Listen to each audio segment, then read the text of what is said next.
কারিয়া। আল্লাহ বিভিন্ন নাম দিয়ে কিয়ামতকে বোঝানো হয়েছে, কিন্তু একটাই জিনিস উদাহরণ দিতে গেলে আপনি বুঝলেন, একই একটাই মেয়ে, কিন্তু ওই মেয়েটাকে অনেক সম্পর্কর কারণে বিভিন্নভাবে দেখা হয়। মেয়ে কিন্তু একটা। যদি আপনার মেয়ে থাকে বাড়িতে, তাহলে ওই মেয়েটাকে আপনি আপনার কন্যা হিসাবে আপনি দেখবেন। ওই মেয়েটা যখন শ্বশুর বাড়িতে যাবে, তখন শ্বশুর ওই মেয়েটাকে বৌমা নজরে দেখবে। একই মেয়ে, ওই মেয়েটাকে যখন বিয়ে দেওয়া হবে কোনো ছেলের সঙ্গে, তখন ওই মেয়েটাকে বিবির নজরে দেখবে। একই মেয়ে, ওই মেয়েটার পেট থেকে যে সন্তান আসবে, ওই সন্তানটা দেখবে মায়ের নজরে, ভাই দেখবে বোনের নজরে। মেয়ে কিন্তু একটাই, কিন্তু বোঝানো হয়েছে বিভিন্ন সম্পর্কের দিক দিয়ে। ঠিক তেমনি ভাবে আল্লাহ সুবহানাহু ওয়া তাআলা কিয়ামতের অনেক নাম দিয়েছেন, কিন্তু এক কথাই বুঝলেন, কিয়ামতটা হচ্ছে মহাপ্রলয়ের দিন। এই দিনটা হবে ভয়ঙ্কর, কারো জন্য হবে ভালো, কারো জন্য হবে খারাপ। কিয়ামতটা খুব খারাপ নাইলে ভালো, ভালো ব্যক্তির জন্য ভালো, খারাপের জন্য ভালো। কিছু কথা বলি দিয়ে আবার আমি দ্বিতীয় ফুৎকারের দিকে যাব।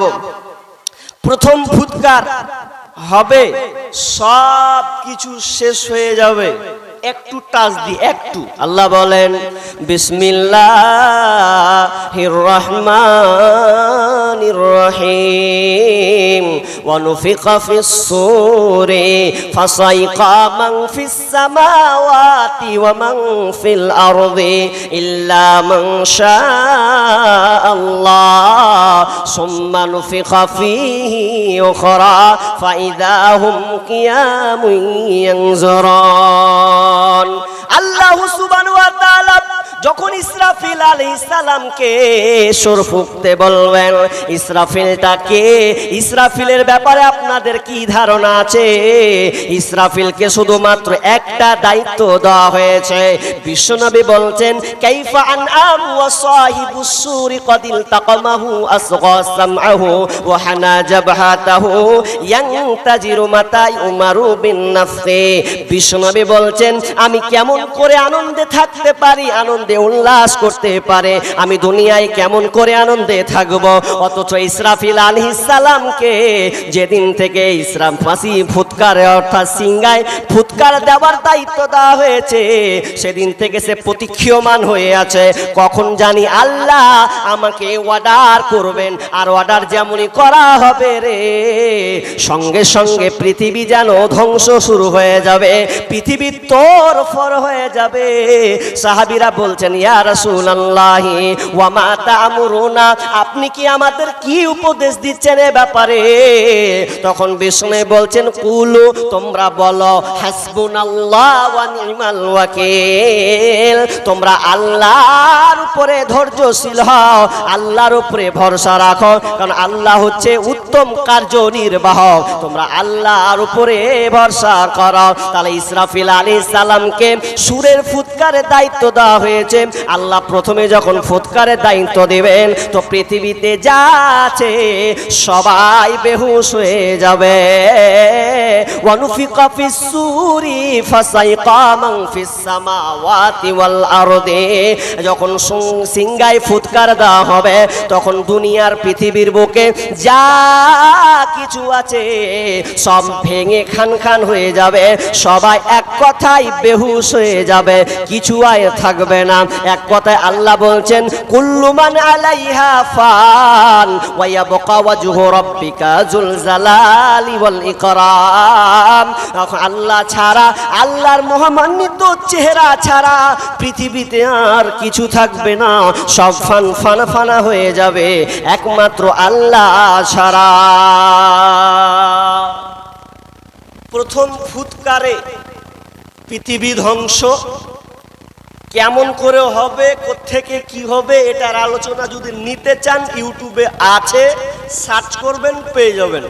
এখন আমার আজকের আলোচনা যে দ্বিতীয় ফুৎকার যে আবার আল্লাহ বলবেন, ইসরাফিল আবার ফুঁকো, আর একটা ফুঁক দাও, ফুক যখন দিবে পরিস্থিতি কেমন হয়ে আছে, শেষ হাদিস বলে দিচ্ছি পরিস্থিতি কেমন, পৃথিবীটা কেমন হয়ে আছে। তাহলে আন সাহাল ইবনে সাদ রাদিয়াল্লাহু তাআলা আনহু قال قال رسول الله صلى الله عليه وسلم يحشر الناس يوم القيامة على أرض بيضاء وأفراء كقرصة النقي ليس فيها علم لأحد বিশ্বনবী বলছেন কিয়ামতের দিন ইহসারুন নাস ইয়াউমাল কিয়ামাতি, এই কিয়ামতের দিন জমিনটাকে সমতল করে দিবেন।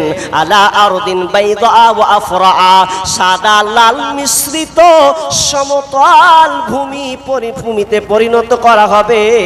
কাকুরসাতিন নাকি, এটাকে সমতল সাদা আর খোলা সাদা রুটির মতন বানিয়ে দিবেন। মা বোনেরা যেমন রুটি পাকায়, খোলাতে যখন রুটিটা দেয় দেখবেন খোলাটা পুরো চিকন থাকে, রুটিটা পুরো চিকন থাকে, উঁচু নিচু কিছু থাকে না। ঠিক তেমনি ভাবে আল্লাহ জমিনটাকে ওই রকম সমতল করে দিবেন। সেদিনকে কারো কোনো পরিচিতি থাকবে না, কারো ডকুমেন্ট সেই দিনকে থাকবে না, সব আপন আপন আপন আপন থাকবে। পৃথিবীটা পুরো সমতল হয়ে থাকবে। এক কথায় আপনি চোখের সামনে কিছুই যেন দেখতে পাবেন না, সব শেষ। Bharat, Bangladesh, Pakistan, Thailand, New Zealand, Japan, German যা আছে কিছুই নয়। একটা পৃথিবী, 228টি দেশ আর নাই, একটাই পৃথিবী হয়ে আছে। এখন মানুষ উঠবে, যখন মানুষ কবরে উঠবে তো কখন উঠবে এটাও একটা শেষ হাদিস আছে। আবু হুরায়রা রাদিয়াল্লাহু তাআলা আনহু তিনি বর্ণনা করছেন, বিশ্বনবী বর্ণনা দিচ্ছেন কি যে প্রথম ফুৎকার আর দ্বিতীয় ফুৎকার। আচ্ছা আপনারা ফুৎকার শব্দটা বুঝতে পারছেন? ফুৎকার শব্দ বিহারে ফুৎকার বলছি তো এক মৌলানা এরকম করছে যে ফুৎকার সভাপতি না কে বসেছিল, ও আমাকে বলছেন মৌলানা ফুৎকার हमको समझ में नहीं आते हैं। अब मुझे কোন ঝামেলায় পড়বো? ফুৎকার মানে আবার বুঝে না তো। ফুৎকার মানে হচ্ছে শিঙ্গা লাগানো, বাঁশি বাজানো। ইসরাফিল আলাইহিস সালামকে বাঁশি বাজাতে যে অর্ডারটা করেছেন, তো এই মিডিলে প্রথম বাঁশি দেওয়া আর দ্বিতীয় শিঙ্গা লাগানো, মিডিলে কতটা সময় আছে? আবু হুরায়রা রাদিয়াল্লাহু তাআলা বলছেন, আল্লাহর নবী বলছেন এই সময়টা হলো 40।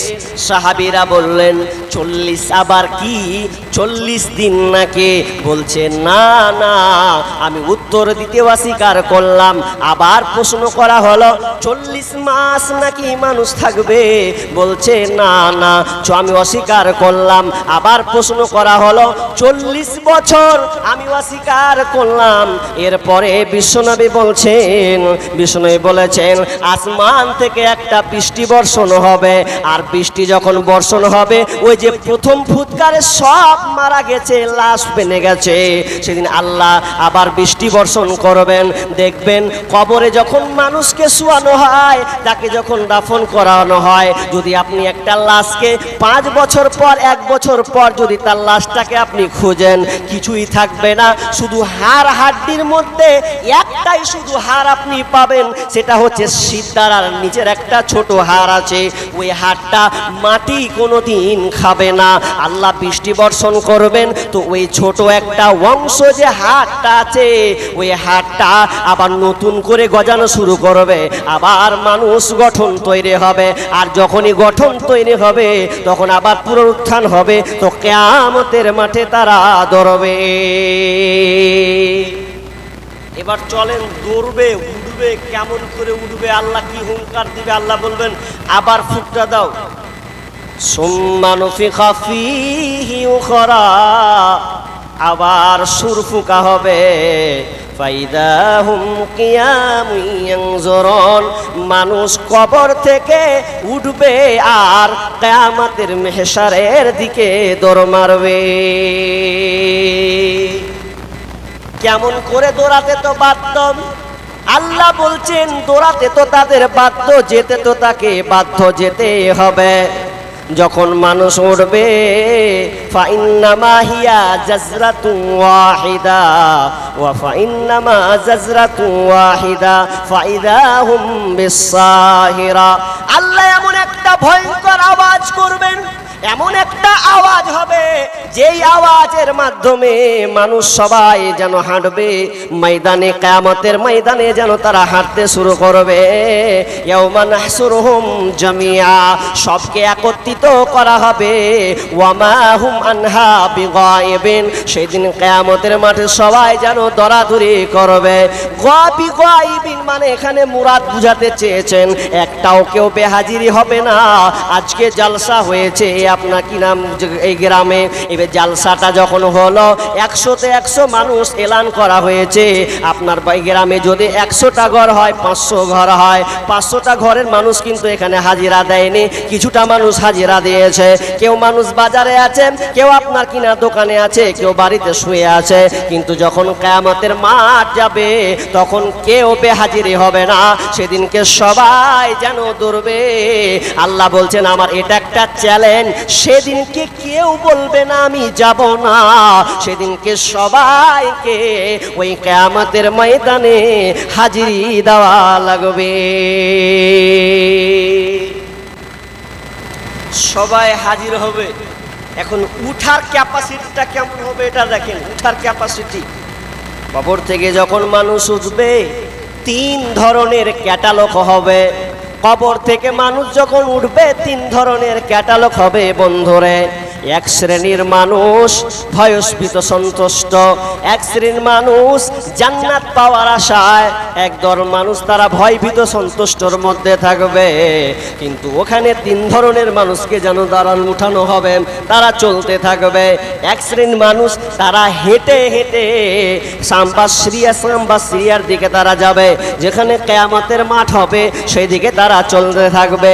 এক শ্রেণীর মানুষ যারা কবর থেকে উঠবে তারা হেঁটে যাবে না, তারা উঠে করে সওয়ারি করে যাবে। ওই উঠে কেউ 2 জন ধরবে, 3 জন ধরবে, 10 জন পর্যন্ত ধরবে আর যাবে। শুধু তাই নয়, আবার কিছু মানুষকে আল্লাহ ওয়া নাহসুরুহুম ইয়াউমাল কিয়ামাতি আলা উজুহিহিম, সূরা বানী ইসরাঈল আল্লাহ সুবহানাহু ওয়া তাআলা বলছেন কিছু মানুষকে উল্টো করে মুখের ভরে চালানো হবে। সেদিন পা দিয়ে কিন্তু যেতে পারবে না, হাত দিয়েও নয়, যাবে কোন দিক দিয়ে? তো মুখের ভর করে তাকে যেতে হবে। কারণ সে সেই ধরনের লোক, যে যেমন ধরনের লোক হবে তাকে মুখ দিয়ে সেদিনকে চলতে হবে। আনাস রাদিয়াল্লাহু তাআলা তিনি বর্ণনা করছেন, একজন সাহাবী এসে বলছেন ইয়া রাসূলুল্লাহ এটা কি করে সম্ভব? সেদিন মানুষ মুখের মাধ্যমে কেমন করে হাঁটবে, এটা কি সম্ভব? আল্লাহ রাসূল বললেন ও সাহাবী রে, যে আল্লাহ তোমাকে পায়ে হাঁটার ক্ষমতা দিয়েছে সেদিনকে আল্লাহ ওই ব্যক্তিদেরকে মুখে হাঁটাবেন, মুখে চলাবেন, মুখের মাধ্যমে উল্টো করে তাকে সেদিন কিয়ামতের মাঠে হাজিরে দিতে হবে। এবার যখন চললো সব, আরেকটা হাদিসে আছে, ওই হাদিসে যে একটা আগুন আসবে, ওই আগুনটা ধোঁয়াবিহীন, যার কোনো ধোঁয়া থাকবে না। ওই আগুনটা মানুষদেরকে তাড়া করবে, তাড়া করতে করতে ওরা যেখানে ঘুমন্ত তো ওখানে আগুন দাঁড়িয়ে গেল, ওরা যেখানে আটকাবে আগুনও আটকাবে, কিন্তু ওদেরকে তাড়তে তাড়তে একদম ঠেলতে ঠেলতে কিয়ামতের ময়দানে হাজিরি করবে। ভাইরা আমার, তাহলে ভয়ঙ্কর পরিস্থিতি কতটা যে ভয়ঙ্কর হবে আপনাকে আমি বুঝাতে সক্ষম নই, তবে আপনি ইমানদার মানুষ, আপনাকে বুঝাবো, অনুশোচনা করতে হবে। কিছু থিওরি দিলে আপনি ঠিক বুঝে নেবেন যে কতটা ভয়ঙ্কর। কিয়ামতের মাঠ 50,000 বছর, কিয়ামতের মাঠ 50,000 বছর হবে একটা দিন। 50,000 বছর একটা দিন হবে, কি কেমাকার না হবে, কি অবস্থা যে হবে আল্লাহ আল্লাহ বলার কথা নয়। এমন অবস্থা হবে মাথার উপরে সূর্যটাকে নিয়ে আসা হবে, সূর্যকে মাথার উপরে নিয়ে আসা হবে। ইয়ারাকুন নাসু ইয়াউমাল কিয়ামাতি, ইয়ারাকুন নাসু ইয়াউমাল কিয়ামাতি, কিয়ামতের দিন সূর্যটাকে নিকটবর্তী করে দেওয়া হবে, খুব কাছাকাছি করে দেওয়া হবে। এতটা কাছাকাছি করে দেওয়া হবে যে মানুষ যেন ঘামতে থাকবে, মানুষ ঘামতে থাকবে। কতটা ঘামবে? 70 হাত পর্যন্ত ঘামটা যেন ছিটকে যাবে, 70 হাত পর্যন্ত ঘামটা যেন ছড়বে। এতটা মানুষ ঘামবে, মাথার উপরে সূর্য। আপনার কি মনে হয় মাথার উপরে সূর্যটা আসবে? 1 মাইল উপরে যেন সূর্যটাকে করা হবে। বন্ধুরে আমার, কথাটা ভালো করে কান লাগান। আপনি দুনিয়াতে এখন বসবাস করছেন, আপনি কিনা রোদের সময়, রোদের তাপে, প্রখর রোদ যখন হয়, আপনি তো ঘর থেকে বের হতে পারলেন না, কিন্তু সূর্যটা তো মাথার উপরে নয়, কতটা উপরে আছে? বিজ্ঞানীরা বলছেন এই সূর্যটা আছে 9 কোটি 30 লক্ষ মাইল দূর।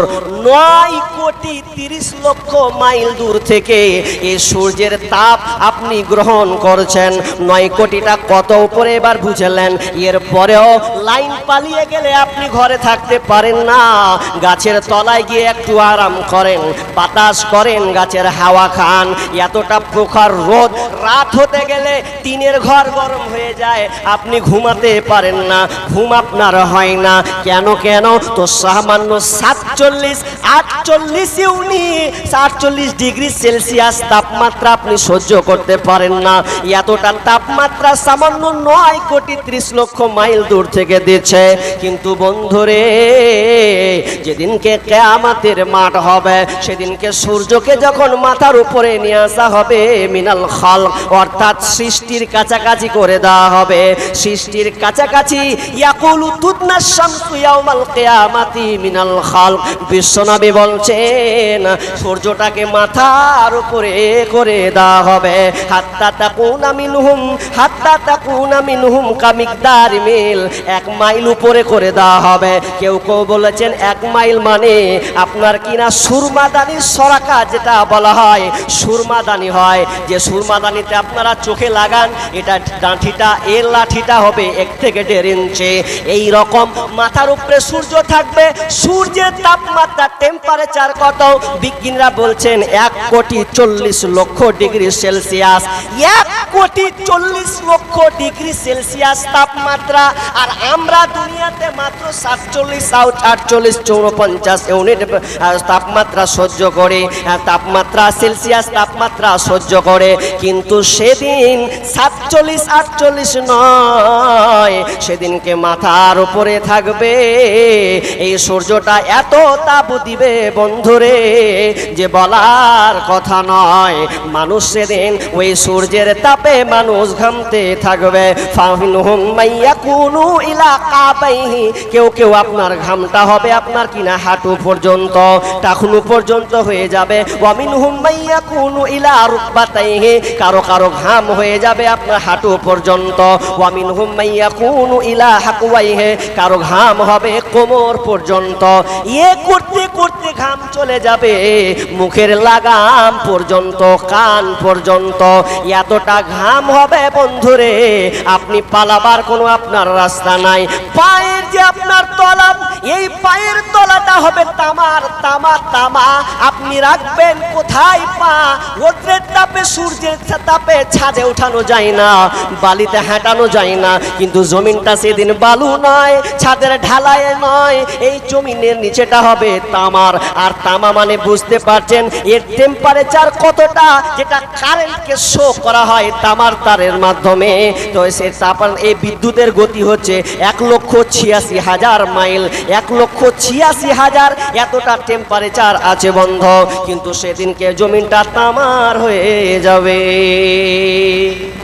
অবস্থা খারাপ, এত অবস্থা খারাপ হবে যে আপনার শরীরটা পুরো উলঙ্গ থাকবে, শরীরটা পুরো নাঙ্গা অবস্থায় থাকবে, পরনে আপনার কাপড় থাকবে না। মা আয়েশা রাদিয়াল্লাহু তাআলা বর্ণনা করেছেন, কুলতু লিন-নবী সাল্লাল্লাহু আলাইহি ওয়াসাল্লাম, নবী আয়েশা রাদিয়াল্লাহু তাআলা বলছেন আমি নবীর মুখে শুনেছি, সামি'তু রাসূলুল্লাহি সাল্লাল্লাহু আলাইহি ওয়াসাল্লাম, আমি নবীর মুখ দিয়ে শুনেছি, বিষ্ণু বলছেন ইউসারুন নাসু ইয়াউমাল কিয়ামাতি উফাতান উরাতান গুরলা, মানুষ যখন উঠবে তখন সে বস্ত্রবিহীন, পরনে তার কাপড় থাকবে না, নেঙ্গা হয়ে উঠবে।